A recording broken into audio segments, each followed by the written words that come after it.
नमस्कार, मैं अनीता वर्मा। आज हम करेंगे class 6 math chapter 6 perimeter and area का page number 139। Figure it out. Cut out the 10 gram pieces given at the end of your textbook. इसमें 10 gram pieces दिए गए हैं कट आउट के, जिसके अकॉर्डिंग ही हमें ये क्वेश्चन सोल्व करने हैं। Explore and figure out how many pieces have the same area. इसमें हमें ये बताना है कि सेम एरिया में कितने पीसीस हैं। इन द 10 ग्राम पीसीस, जो ये 10 ग्राम पीसीस हैं, shape A and B have the same area. Shape A और बी सेम एरिया में है, same area. Shape C and E have the same area, और शेप सी और E भी same area में है। अब हम देखते हैं कैसे। ए और बी ये सेम एरिया है और इक्वल हैं, तो इसलिए ये सेम एरिया में है। और सी और ई भी इक्वल है और सेम एरिया में है, तो हमें यही पूछा गया था उसमें कितने पीसीस सेम एरिया में हैं। अब second question, how many times bigger is shape D. कितनी टाइम बड़ी है shape D as compare to shape C के कंपेयर में। What is the relationship between shape C D and E के बीच में क्या रिलेशनशिप है। Shape D equal shape C plus shape E. So shape D has twice the area of shape C और shape ई। जो shape D है वह twice यानी कि दुगनी है शेप सी और शेप ई की अपेक्षा। सो shape D is 2 times bigger है। शेप डी 2 टाइम्स बिगर है as compare to shape C के कंपेरिजन में। इसमें से देख सकते हो और ये क्वेश्चन समझ सकते हो कि इसमें से कौन सी बड़ी हैं और कौन सी छोटी हैं। शेप्स इसमें दी गई हैं और ए बी सी डी के थ्रू ये समझाया गया है कि ये शेप्स हैं। Question number 3, which shapes has more area, shape D और ई। किस शेप में अधिक एरिया, शेप डी और F. Give reason for your answer देना है।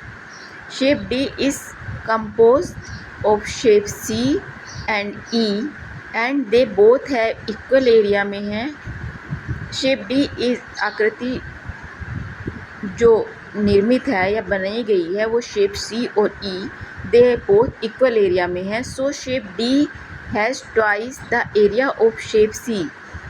जो शेप डी है वह ट्वाइस मतलब 2 टाइम्स ज़्यादा है the area of shape C के अपेक्षा। इसी प्रकार similarly shape F is compared of shape C की अपेक्षा एंड ई की। So shape D and F the same area, और शेप डी और एफ है वह सेम एरिया में है। Number 4, which shape has more area, shape F और जी। कौन सी अधिक एरिया में, शेप एफ और G. Give reason for your answer. Shape F is compose of twice area of shape C. Shape F जो है वह ट्वाइस 2 टाइम है shape C की अपेक्षा। नाउ इफ़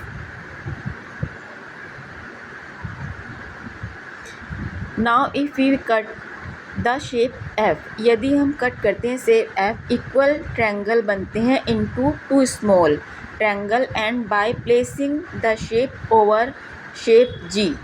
अगर हम प्लेस करते हैं शेप जी के ऊपर, वी विल फाइंड आउट, हम पाते हैं दैट द शेप एफ और G have the same area में है। Question number 5, what is the area of shape A as compare to shape G की अपेक्षा क्या एरिया है शेप ए का।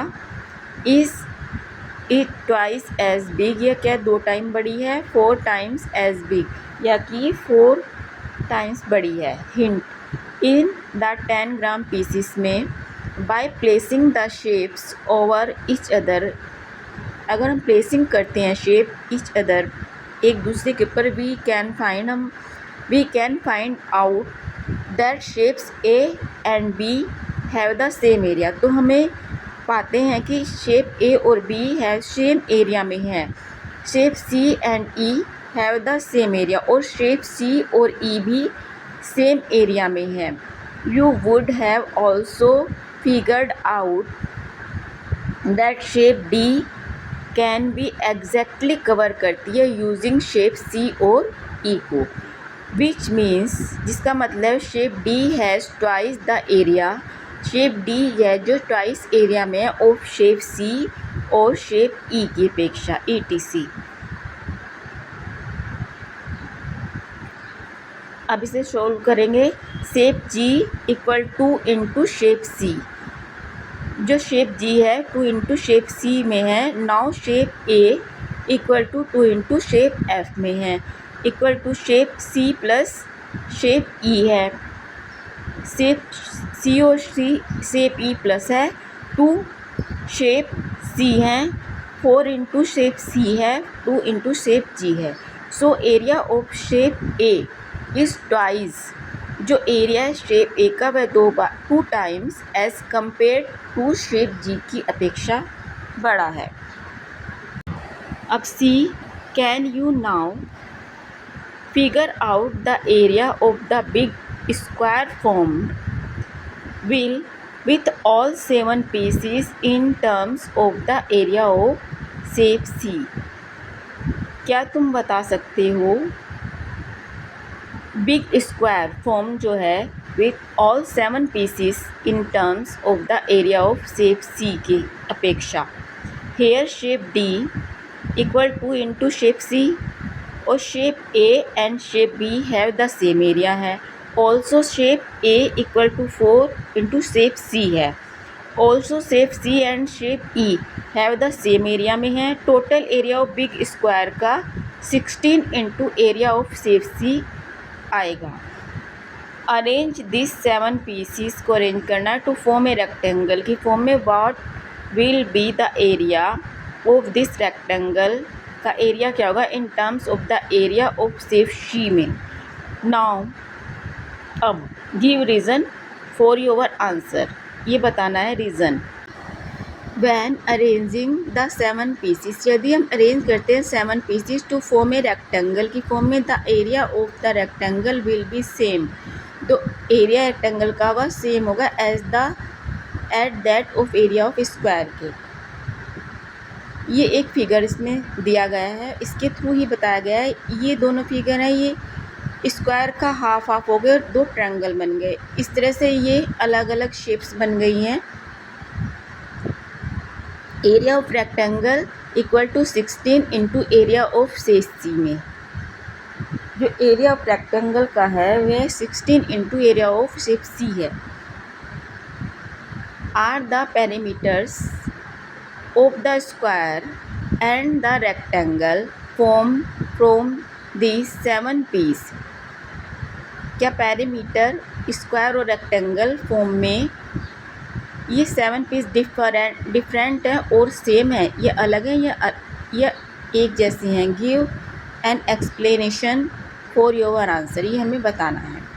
For the same area A square, जो same area एक स्क्वायर का ऑलवेज हैज़ द स्मॉलेस्ट होता है parameter, so the perimeter of the square is less than that the rectangle, इसलिए जो पेरीमीटर है स्क्वायर का वह लेस देन है रेक्टेंगल से। ये था class 6 math perimeter and area का पेज नंबर 139 का सॉल्यूशन। अगर आपको ये वीडियो पसंद आई तो प्लीज़ वीडियो को लाइक, कमेंट और शेयर कीजिए। अगर आप चैनल पर नए हैं और इसी तरह की वीडियोज़ देखना चाहते हैं तो चैनल को सब्सक्राइब कीजिए। Thanks for watching.